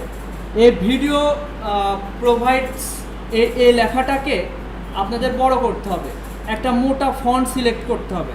মোটা ফন্ট সিলেক্ট করে এখান থেকে এই যে এখানে ক্লিক করে আপনারা চলে যাবেন গ্রেডিয়েন্টে। গ্রেডিয়েন্ট থেকে মোর গ্রেডিয়েন্ট এখানে আসলে, আচ্ছা এটা এক কালার ছিল এই কারণে এরকম হয়েছে। আমি গ্রেডিয়েন্ট থেকে প্রথমে একটাতে ক্লিক করব, লাইনার গ্রেডিয়েন্ট কোনটা, ধরেন এইটা। এরপরে এই প্যানেলটা শো হবে। এখান থেকে আপনাদের যেটা করতে হবে, আমি যা করি তা আপনাদের করে দেখাতে হবে আপনারা আসলে পারছেন কিনা। এই বাম পাশেটা ক্লিক করলাম, এখান থেকে আপনারা ক্লিক করবেন সবুজটাতে, তারপরে মাঝখানেরটায় ক্লিক করে করবেন হলুদ, এই রেড কালার, আর ডান সাইডেটা করবেন হলুদ। আমি যে কালার কম্বিনেশন মিলালাম, এই পাশে সবুজ, মাঝে লাল, আর এই সাইডে হলুদ, এটা একটু করে দেখান তো দেখি সবাই পারেন কিনা। আমার এরকম হুবহু করে দেখান সবাই। এরকম আমার মতো এরকম ভিডিও প্রোভাইডস লেখাটাকে বড় করবেন, বড় করে এরকম করে দেখান।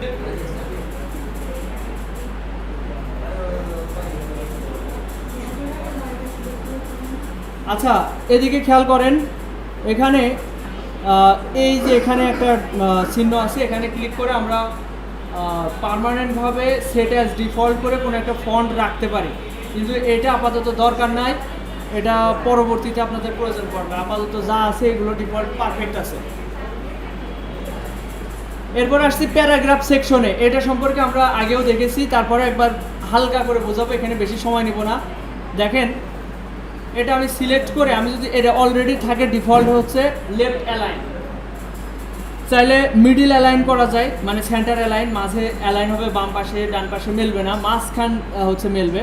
এটা রাইট অ্যালাইন, ডান সাইডে অ্যালাইন হবে। আর এটা হচ্ছে জাস্টিফাই, এটা একটা সুন্দর একটা ফরম্যাট, এর মাধ্যমে আপনার লেখাগুলোকে এই পাশেও মিলে যাবে, এই পাশেও মিলে যাবে, কিন্তু যে লাইনটা শেষ হবে সেই লাইনটা দূরেই থাকবে। আচ্ছা, এরপর দেখেন, আপনি যদি চান কয়েকটা লাইন, এই যে ডট, এটা মনে হয় না আপনাদের আবার দেখানো উচিত হবে, কারণ এই মনে হয় লাস্ট ক্লাসে এগুলো দেখাইছি তাই না। এই কিছু লাইন ধরেন বাংলাদেশ, ইন্ডিয়া, পাকিস্তান, এগুলো লিখে এটাতে ক্লিক করলে ওটা আলাদা আলাদা হবে। আমি যদি তারপরে একবার একটু দেখাই, দেখেন একটা লাইন আমরা কিভাবে ভাঙতে পারি। When you click online video, তো এখানে হোয়েনের পরে আমি ইউ এর সামনে গিয়ে এন্টার প্রেস করলাম, ক্লিকের আগে গিয়ে এন্টার প্রেস করলাম, এভাবে আমি এক একটা আলাদা আলাদা লাইন করলাম।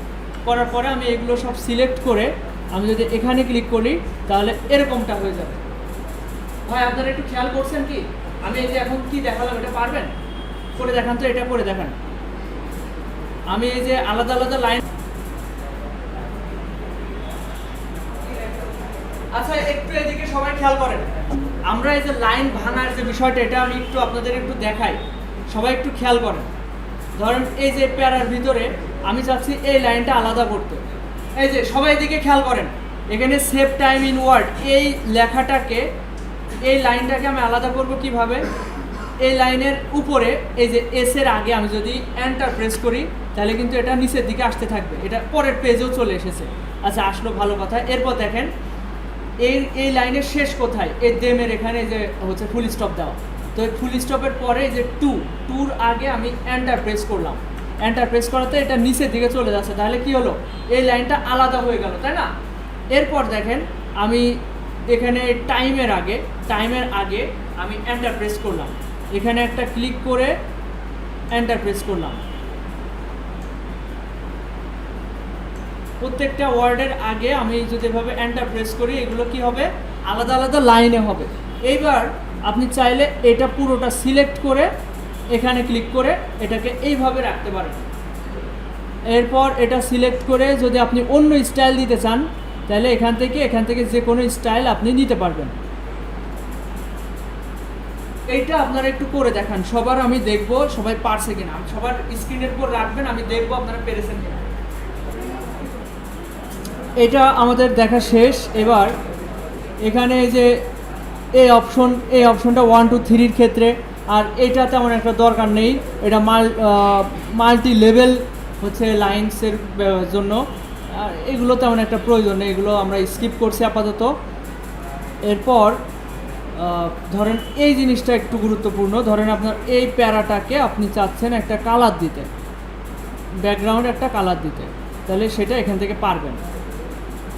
এইটা আর এটার মধ্যে পার্থক্য, এটা পুরো ভিতরে কোনো গ্যাপ রাখে না, কিন্তু এটার মাঝে লাইন বাই লাইন আলাদা আলাদা ব্যাকগ্রাউন্ড হয়। যেমন এটা আমি যদি একটু করে দেখাই, এখানে দেখেন, আচ্ছা এটা ডার্ক কালার দিই। আচ্ছা এটা সিলেক্ট নাই, সিলেক্ট করে তারপর করতে হবে।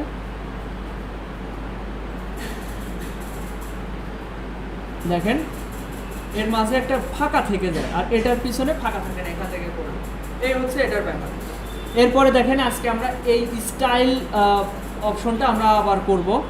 তো আমি এখানে যা আছে কন্ট্রোল এ দিয়ে ডিলিট করে দিলাম।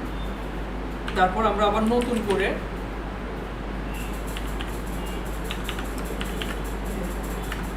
আচ্ছা এখানে লেখাগুলো কন্ট্রোল এ দিয়ে এই সবগুলোর হচ্ছে কি ক্লিয়ার অল ফরম্যাটিং অফ করে দিলাম। এবার নর্মাল লেখা হয়ে গেল।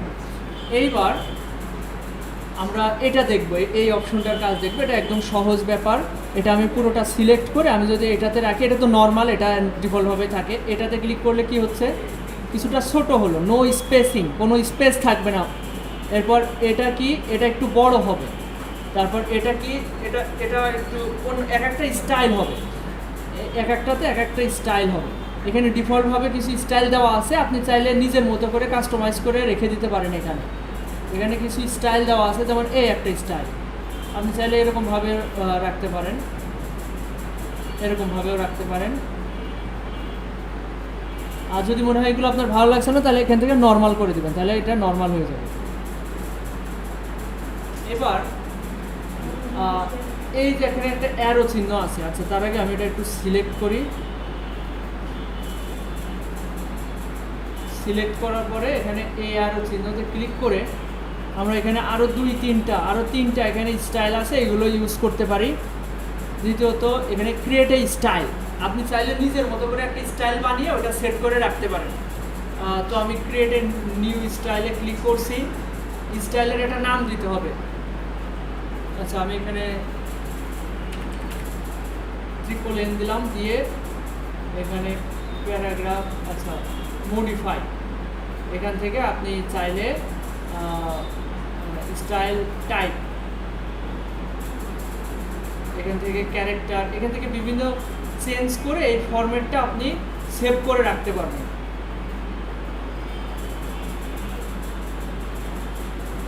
তো এটা ধরেন এটা কিভাবে করা যেতে পারে আমি একটু দেখাই।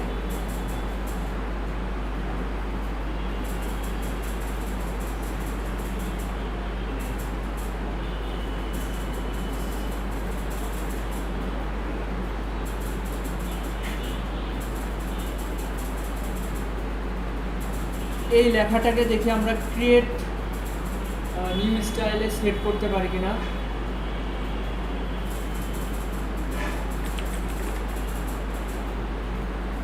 এই দেখেন নয়ন নামে আমি একটা স্টাইল সেট করেছি, এই সেটটা এখানে রয়েছে নর্মালের আগে।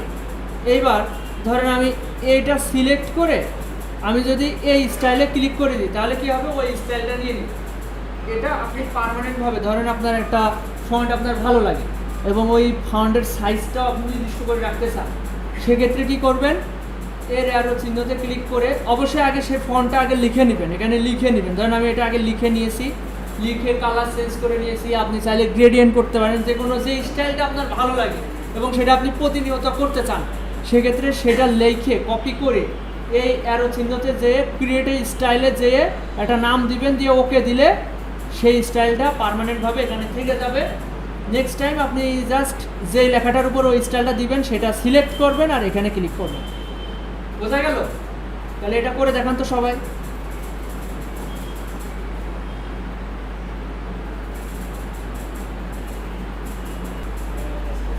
আচ্ছা এদিকে খেয়াল করেন এবার সবাই। এখানে এই স্টাইলটা ধরেন আপনার এখন শেখার জন্য দিয়েছেন, এবার আপনি এটা ডিলিট করে দিতে চান। এটা এই অ্যারো চিহ্ন থেকে এই যে এখানে কই দেখলাম জানো, দাঁড়ান এক মিনিট, এখানে রাইট বাটন ক্লিক করে যে রিমুভ, মানে এটার উপর রাইট বাটন ক্লিক করে মাউসের রাইট বাটন ক্লিক করে রিমুভ ফ্রম স্টাইল গ্যালারি এখানে ক্লিক করলে এটা ডিলিট হয়ে যাবে। ঠিক আছে, চাইলে ওই স্টাইলটা আপনি ডিলিটও করে দিতে পারেন। আচ্ছা এরপর হ্যাঁ, আচ্ছা এরপর দেখেন আমরা এটা কিন্তু মোটামুটি সব দেখা শেষ, তাই না? এখানে কিছু অপশন রয়েছে, ক্লিয়ার ফরম্যাটিং, আপনি কোনো একটা করে ক্লিয়ার ফরম্যাটিং এখানেও যা এখানেও তা, অ্যাপ্লাই স্টাইল, এগুলো আপনারা মোটামুটি দেখলেন এই অপশনটা। এবার এইটা আপনাদের অলরেডি দেখাইছিলাম, তাই না? এটা দেখাইলাম না এটা? আচ্ছা আপনারা কি আরেকটু ট্রাই করছেন নাকি? কেউ তো মনোযোগী না। হ্যাঁ এটা, হ্যাঁ এটা তো অবশ্যই আরেকবার দেখাবো। সবাই একটু এদিকে খেয়াল করেন। আমার এই লেখাগুলো আমি কন্ট্রোল এ দিয়ে, ভাই এদিকে খেয়াল করতে হবে। আমি যখন কথা বলবো মাউস আর হাতে থাকবে না। এখানে আমি কন্ট্রোল এ প্রেস করে অল সিলেক্ট করে আমি যদি এখানে ক্লিক করি তাহলে সব ধরনের ফরম্যাটিং ডিলিট হয়ে যাবে। এবার দেখেন এর ভিতরে থেকে আমরা তো এই পর্যন্ত শিখে ফেললাম। এখানে বাদ রয়েছে কি এইগুলা, তাই না? এখানে ফাইন্ড মানে কি? খুঁজে বের করা, তাই না?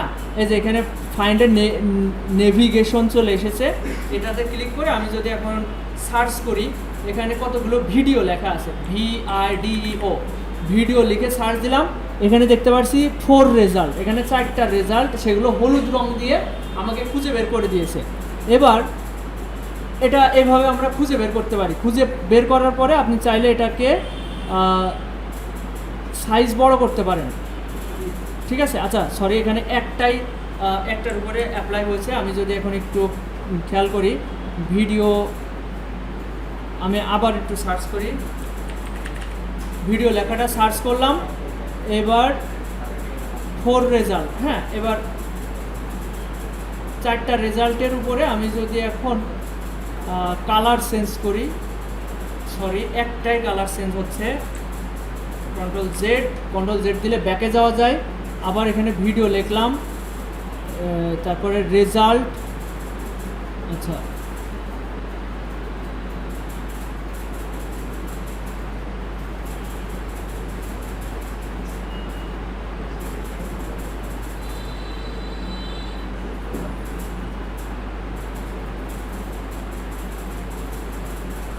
আচ্ছা রেজাল্ট ক্লিক করলাম, করার পরে আমি যদি এবার কালার চেঞ্জ করি তাহলে একটাই কালার চেঞ্জ হচ্ছে, এটা সবগুলো কালার চেঞ্জ হওয়া উচিত ছিল।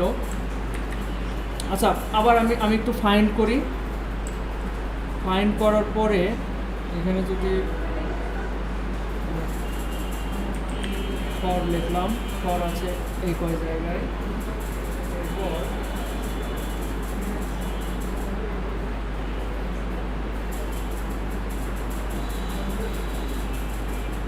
আচ্ছা আচ্ছা আচ্ছা এখানে অ্যারো চিহ্ন আছে, এখানে এখানে একটু সবাই এদিকে মনোযোগী হন, আপাতত এদিকে মনোযোগী হন।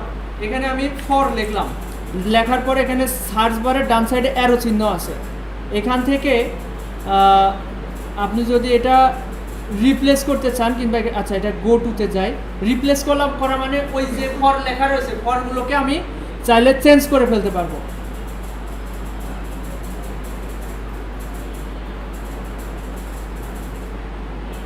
আচ্ছা এখানে গো টু, আমরা ফাইন্ড দেখবো, রিপ্লেস দেখবে, গো টু দেখবো, এটা তিনটার কাজই আমরা ভালো করে দেখার চেষ্টা করব।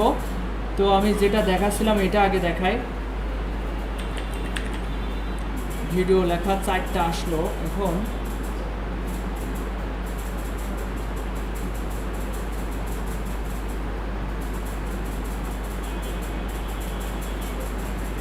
আচ্ছা এভাবে আমাদের এইগুলো খুঁজে বের করা যাবে। এবার এগুলো যে আমি সাইজ বড় করব, এটা চেঞ্জ হচ্ছে না, শুধু একটাই চেঞ্জ হচ্ছে, জাস্ট খুঁজে বের করা যাবে। এরপর দেখেন আমি এই লেখাগুলোকে আমি চাইলে রিপ্লেস করতে পারি।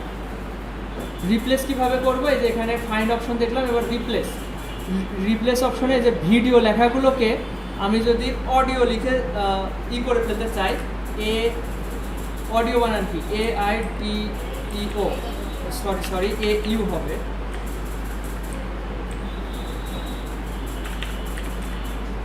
অডিও লিখে আমি যদি রিপ্লেস অল দিই, এরপর ওকে, আচ্ছা এখানে দেখেন যে জায়গা ভিডিও লেখা ছিল সেই সব জায়গা অডিও হয়ে গেছে। এভাবে রিপ্লেস করা যাবে। এরপর দেখেন সিলেকশন অপশন কি, সিলেক্ট অল দিলে কি হয়, সবগুলো সিলেক্ট হয়ে যায়, তাই না? সিলেকশন অপশনে গিয়ে সিলেক্ট অল দিলে সব সিলেক্ট হয়ে যায়। এর শর্টকাট কি হবে বলেন তো? কন্ট্রোল চেপে ধরে এ প্রেস করতে হবে, তাই না? আচ্ছা, তারপর দেখেন সিলেক্ট অবজেক্ট কি, এগুলো হচ্ছে টেক্সট, তাই না? টেক্সট। আর অবজেক্টটা কি, এখানে যদি ইনসার্টে যাই, ইনসার্টে গিয়ে আমি যদি এখান থেকে শেপে যাই, এখান থেকে আমরা চাইলে যে কোনো একটা শেপ নিতে পারি, ধরেন স্টার নিলাম, তারপর এটার কালার এখান থেকে চেঞ্জ করা যাবে। এরপর এটা নিচ্ছি, তারপর এটা এলিপস নিচ্ছি। আচ্ছা, এগুলো নিলাম। এখান থেকে আমরা যদি চাই আবার হোম পেজে গেলাম, হোম পেজে গিয়ে সিলেক্ট থেকে যদি অবজেক্টে ক্লিক করি, তাহলে অবজেক্টগুলো সিলেক্ট হবে। এরপর অবজেক্টগুলো চাইলে এই কর্নার থেকে ছোট বড় করা যাবে। আচ্ছা, সিলেক্টের ভিতরে আছে সিলেকশন প্যান। আচ্ছা, এখানে আরও কিছু বিষয় আছে, যেমন ইমেজ সিলেক্ট করার বিষয়, ইমেজ মুভ করানোর বিষয়, এগুলো আমরা সামনে দেখব না। আজকে সিলেকশনের বিষয়ে সিলেক্ট অল, কন্ট্রোল এ প্রেস করে সিলেক্ট হয়, এটা আজকের মতো দেখলাম। এর পরবর্তীতে আমরা অ্যাডভান্সভাবে দেখব না। তো মোটামুটি এটা ক্লোজ করলাম, 4:44 বাজে। আচ্ছা, এরপরে আরেকটা জিনিস দেখাতে চাচ্ছিলাম। আচ্ছা, আজকের মতো এই পর্যন্তই রাখছি। আমরা তাহলে হোম পেজের এই গুড়া থেকে শেষ পর্যন্ত আমরা মোটামুটি সব রিবনের কাজ দেখলাম। এখান থেকে এই পর্যন্ত পুরোটা দেখলাম, তাই না? শুধু এখানেই শেষ না, আমাদের ইনসার্টের কাজ দেখতে হবে, ডিজাইনের কাজ, লেআউট, তারপরে হচ্ছে এইগুলো সবই আমরা এক এক করে দেখব। তো আসলে গুরুত্বপূর্ণ ছিল এই পেজটা, হ্যাঁ, হোম পেজের এইটুকু আমাদের সব থেকে গুরুত্বপূর্ণ ছিল, এটা আমরা ভালোভাবে দেখলাম। এখন আপনাদের লেখালেখিটা প্র্যাকটিস করতে হবে। আপনারা এ থেকে জেড পর্যন্ত হচ্ছে নোটপ্যাড ফাইলটা ওপেন করবেন। এই নোটপ্যাডটা ওপেন করে এটা ফুল স্ক্রিন করে কন্ট্রোল চেপে ধরে লেখার সাইজ বড় করে এখানে আপনি ABCDEF এভাবে আপনাদের সব লিখতে হবে। আচ্ছা, আমি একটু লিখে দেখাই। ক্যাপস লক অন থাকলে সব হাতের লেখা বড় হাতের হতে থাকবে। ABCDEF GHIJKLMNO PQRSTUVWXYZ। এটা কিন্তু আমি না দেখে লিখতে পারি, আপনাদেরও এটা না দেখে লেখা শিখতে হবে। আমি ABCD যারা পারেন না তারা এটা দেখে লেখেন।